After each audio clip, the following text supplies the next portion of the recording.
नेतृत्व में एनडीए गठबंधन राष्ट्रीय स्तर पर कार्यरत है। आदरणीय अटल जी एनडीए के नेता के तौर पर देश के प्रधानमंत्री रहे और अब पिछले दिनों भारतीय जनता पार्टी ने और आदरणीय अटल बिहारी वाजपेयी जी ने ये तय किया कि सरकार बनने की स्थिति में अब आगे श्री लाल कृष्ण आडवाणी जी प्रधानमंत्री के उम्मीदवार हों। ऐसी स्थिति में हम लोगों का जहां तक प्रश्न है, हम लोगों ने इसको स्वीकार किया है। जब ये ऐलान हुआ था उसी समय मेरी समझ से जो भी सहयोगी दल एनडीए में बचे हैं उनका भी बयान आ चुका है। तो मेरे हिसाब से इस विषय पर किसी प्रकार की गलतफहमी, उठापटक की बात तो छोड़, कोई गलतफहमी ही नहीं है। अगले चुनाव में आडवाणी जी एनडीए का नेतृत्व करेंगे, इसमें भी कोई दो राय नहीं है। एनडीए का जब ये बात तय हो चुकी है और सहयोगी दलों ने इसको स्वीकार किया है, खास करके हम अन्य की बात तो नहीं कहते हैं, जनता दल यूनाइटेड की बात कह सकते हैं, हम लोगों ने इसको स्वीकार किया है। तो हमारे दृष्टिकोण से किसी प्रकार का इस प्रश्न पर कोई उठापटक की बात को छोड़ दीजिए, किसी प्रकार की गलतफहमी भी नहीं। और जब स्वयं अटल जी ने इस बात को रखा है, भारतीय जनता पार्टी ने स्वयं तय किया है, तो कहाँ कोई गलतफहमी की किसी प्रकार की कोई गुंजाइश तो है नहीं।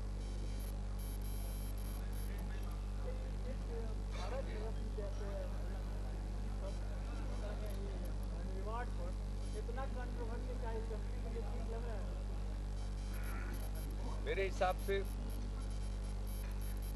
एक स्वाभाविक मांग होती है, इसको उस रूप में देखना चाहिए। जिनका भी नाम आ रहा उनका अपना विशिष्ट योगदान है देश में या देश के किसी हिस्से में समाज को जागृत करने में, देश को जागृत करने में सब लोगों का योगदान है। तो स्वाभाविक तौर पर ये विचार आता है। हम लोगों ने भी जननायक स्वर्गीय कर्पूरी ठाकुर जी को भारत रत्न दिए जाने की मांग पहले ही कर रखी, आज नहीं। आज तो ये विवाद आया है, तब हम उस पर कुछ बोलना नहीं चाहते थे। ये मांग हुई है, इसलिए हमारी समझ से इस पर कोई विवाद करने की कोई आवश्यकता है नहीं, या विवाद जैसा माहौल पैदा करने की कोई आवश्यकता नहीं। ये सब मांग तो स्वाभाविक होती है। भारत रत्न के रूप में भारत रत्न किनको दिया जाए, जो भी नाम आए हैं इसमें ऐसा कौन है जो भारत रत्न कहलाने की क्षमता नहीं रखते हैं? सब रखते हैं, सब लोगों को मिले, इसमें क्या बुराई है? सब बड़े बड़े नाम हैं, सब लोगों का अपना योगदान है, सबकी बड़ी भूमिका है। भारत की सेवा सब लोगों ने की है, अपने दौर में, अपने समय में, अपने ढंग से सबका योगदान है। इसलिए हम इस विवाद में पड़ना नहीं चाहते। ये जो बैठक हो रही है, क्या खास मकसद से आता है? नहीं, मकसद क्या, बैठक होती रहनी चाहिए, बैठक हो रही है, इसमें मकसद क्या है? ऐसी कोई जानकारी हमको तो नहीं।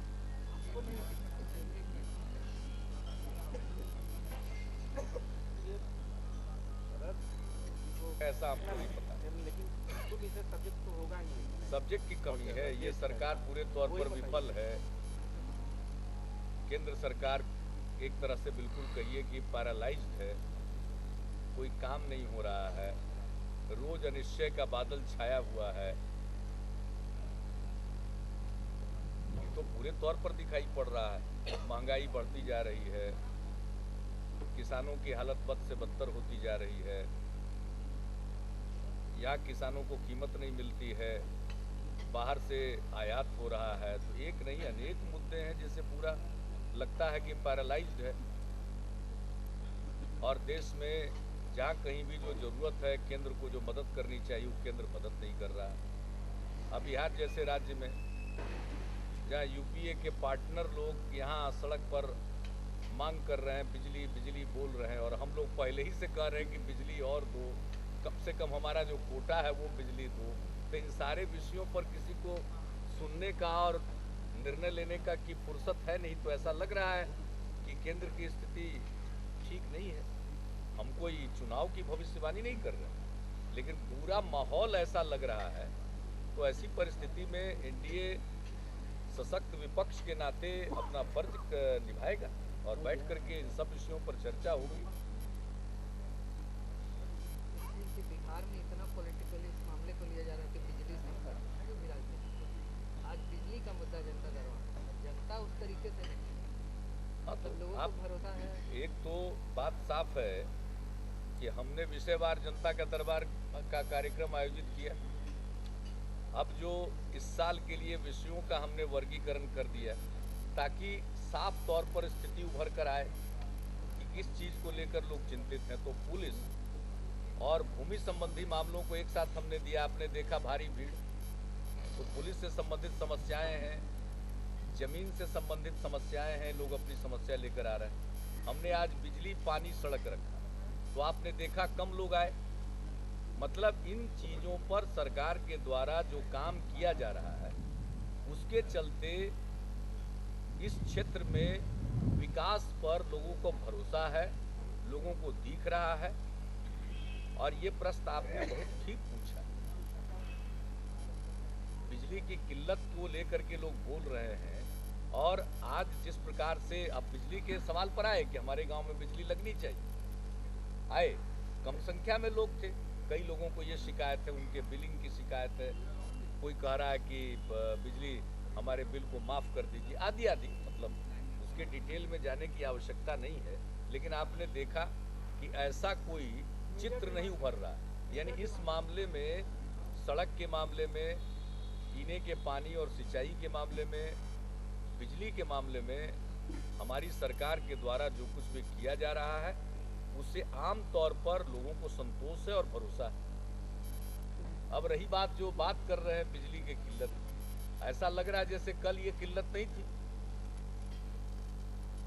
हम तो आजकल इतनी बयान देख रहे हैं कि लोग बोल रहे हैं उनके समय में 22 घंटा बिजली थी। यानी हम और आप सब इसी प्रदेश में रहते हैं, तो ऐसे ऐसे दावे भी किए जा रहे हैं। तो बताइए, इन दावों पर जनता हंसेगी। जिस प्रकार से लोगों को उकसाने की, भड़काने की कोशिश हो रही हो तो गलत है। और कहलगांव में जो कुछ भी हुआ वो तो बुनियादी तौर पर एनटीपीसी के बारे में हमारे अधिकारियों की चूक वहाँ पर ये है कि वहाँ के लोग एनटीपीसी से बिजली की मांग कर रहे हैं, तो उसको प्रॉपरली सरकार को रिपोर्ट करना चाहिए था उनको, ताकि सरकार भी इस मामले में हस्तक्षेप करती। स्थानीय स्तर पर वो लोग पहल कर रहे थे और आश्वासन दे रहे थे कि भाई हम ही बिजली देंगे। वो एनटीपीसी का बिजली मांग रहा है। वो एक सिद्धांत के प्रश्न पर लड़ रहे थे कि कहलगांव में एनटीपीसी बना है, कहलगांव के अंदर कॉलोनी में चकाचक बिजली है और अगल बगल में बिजली नहीं मिलती। वो इस प्रश्न को लेकर उठा है। राज्य के पास जो बिजली है उसका हिस्सा तो उसको मिलता ही है, और वहाँ स्थानीय स्तर पर लोगों ने बात तय कर दिया। बिजली बोर्ड के अधिकारी भी थे, उन लोगों ने तय कर दिया कि 12 मेगावाट आपको बिजली मिलती रहेगी। 12 मेगावाट बिजली उनको मिल रही है, कोई बिजली नहीं कट रही है। जिस दिन हंगामा हुआ उस दिन भी मुझको बताया गया है कि बिजली थी वहाँ, लेकिन उनका एनटीपीसी को लेकर के प्रश्न था। हम लोग भी एनटीपीसी से अनुरोध करेंगे। और मई 2007 में जब शिंदे साहब आए थे तो उनके सामने सदानंद बाबू ने मांग की थी और उन्होंने कुछ आश्वासन जैसा कुछ कहा था, तो उसके आधार पर लोगों को भरोसा था कि अब एनटीपीसी से डायरेक्ट उनको बिजली मिल जाएगी। तो हम लोग भी उनके केस को रिकमेंड कर रहे हैं कि इस प्रकार की प्रक्रिया बनानी चाहिए कि अगल बगल के इलाके में वो बिजली दें। इसमें कोई ऐसी मांग नहीं है। पूरे देश में अगर ऐसा होता तो अच्छा है। जहाँ बिजली प्लांट है एनटीपीसी का, वहाँ अगल बगल में वो बिजली दें। इसमें कोई, मैं नहीं समझता हूँ कि कोई ऐसी बात है जिसको मानने में बहुत ज़्यादा कठिनाई होनी चाहिए। क्योंकि थोड़े बहुत बिजली की जरूरत है ना। मान लीजिए वहाँ आज की तारीख में 840 मेगावाट इंस्टॉल्ड कैपेसिटी, 500 मेगावाट की 3 इकाई लगने वाली है। एक इकाई का उद्घाटन करके शिंदे साहब गए, हालांकि अभी वो 500 मेगावाट चालू नहीं हुआ, हमको ये बताया कि अभी चालू नहीं हुआ, लेकिन मई में उसका हो गया उद्घाटन। एनीवे 500 मेगावाट और जुटेगा। तो उस हालत में अगर थोड़ा बहुत बिजली अगल बगल की जरूरत के लिए सीधे मिल जाए तो ये अनर्थ जैसी तो कोई बात है नहीं। लेकिन थोड़ा लोकल लेवल पर हमको ऐसा लगता है कि लोगों की भावना और वहाँ जो हमारे प्रशासनिक अधिकारी थे उनके समझ की चूक और इन सब चीज़ों के चलते जो कुछ भी आ, खैर हमने तो न्यायिक जांच का भी निर्णय किया है और हम लोग रिक्वेस्ट भी करेंगे कि अगर लोग सिटिंग माननीय जज से करा सके तो अति उत्तम। वैसे नहीं, हम तो आज भेजेंगे ना, तो जब निर्णय लिया तो छुट्टी का दिन था, तो आज हम लोगों की तरफ से जाएगा अनुरोध, और हम लोगों का अनुरोध तो यही होगा कि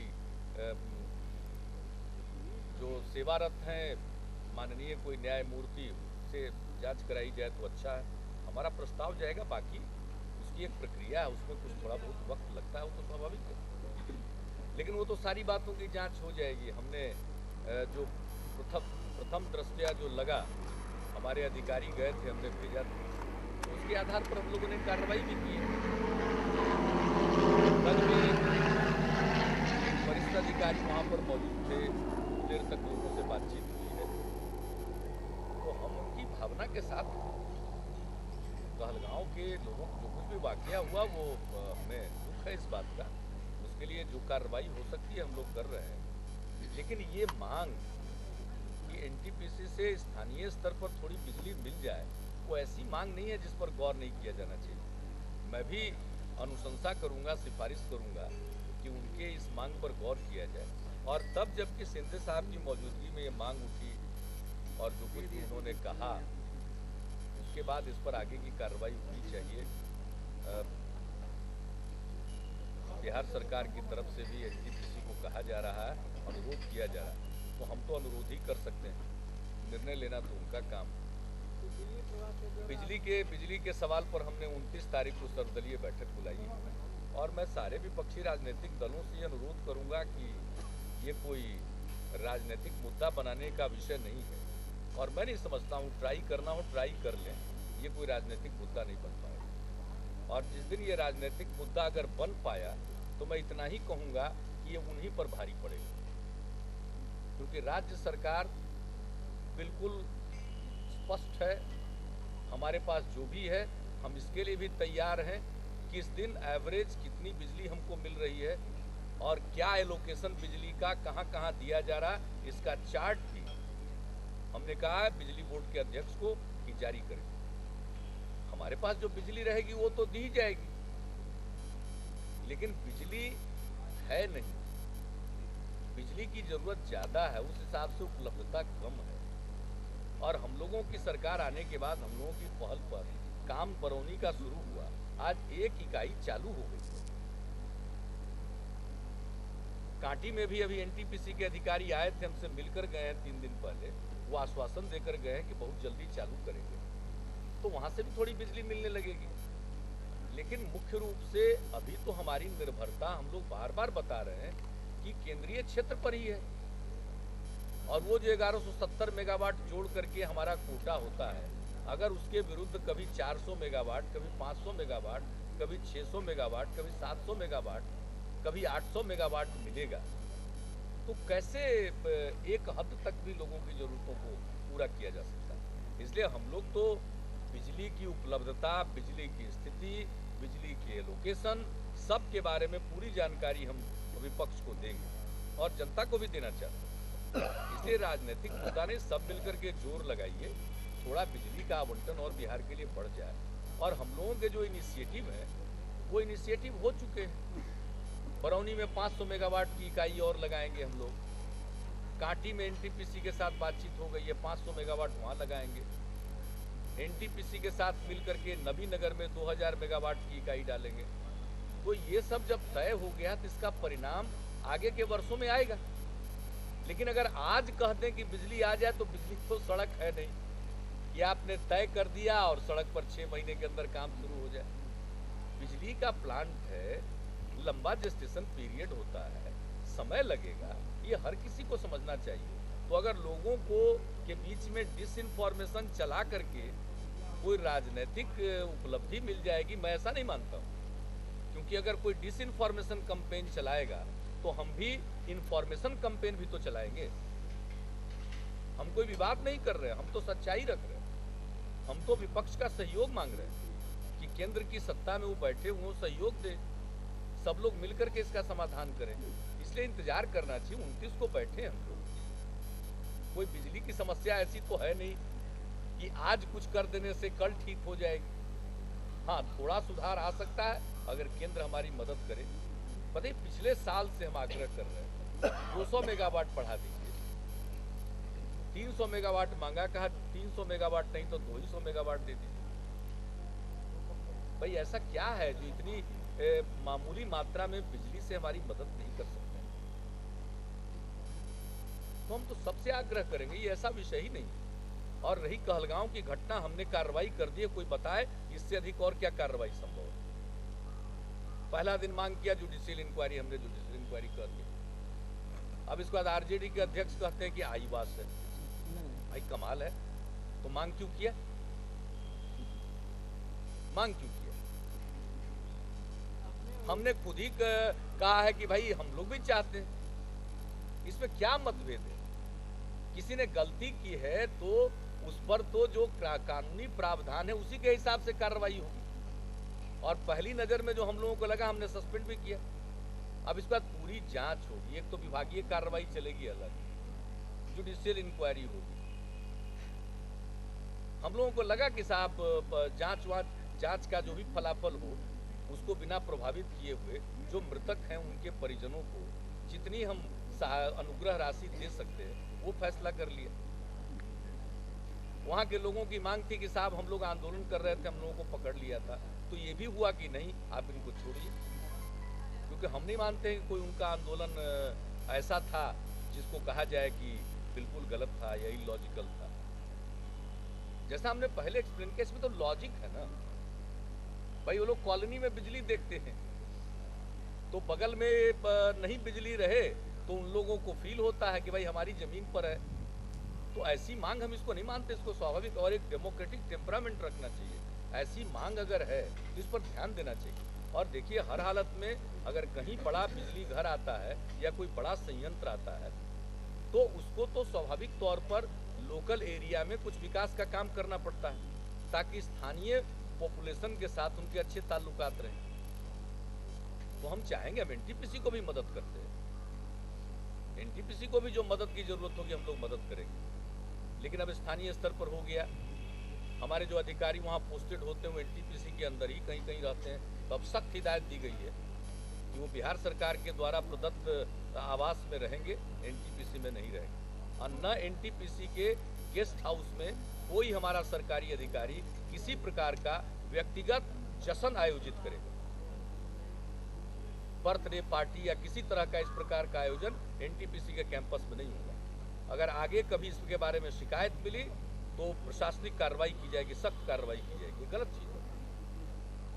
सरकार तनख्वाह देती है लोगों को और जो भी हमारे सरकारी अधिकारियों के रहने का इंतजाम करती है। और एनटीपीसी हमारा एक केंद्रीय उपक्रम है, एनटीपीसी को सहयोग करना है, हर प्रकार से उनको जो सहयोग किया जाना चाहिए सहयोग किया जाएगा। लेकिन एनटीपीसी की हॉस्पिटलिटी का तो कोई अर्थ नहीं है। स्थानीय स्तर पर इसको लेकर के भी लोगों को शिकायत है, तो हम सब लोगों ने इसका संज्ञान भी लिया।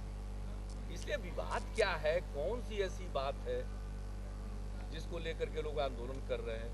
काला दिवस, तो मैंने कल ही कहा कि दिन में तो उजाला होता है, काला तो अंधेरे में ही संभव है। बिहार बंद तो दिन कैसे काला होगा? बिहार बंद का भी ऐलान। अब चलिए, पहले भी किए थे, आगे भी देख लेंगे, मुझको उस पर कुछ नहीं करना। बिहार बंद नहीं ठीक है बेटी, हम क्या करेंगे? पहले भी करके देख चुके हैं ना, पहले भी तो करके देख चुके हैं। पहले तो आपके कंधा पर बंदूक रख के चला रहे थे।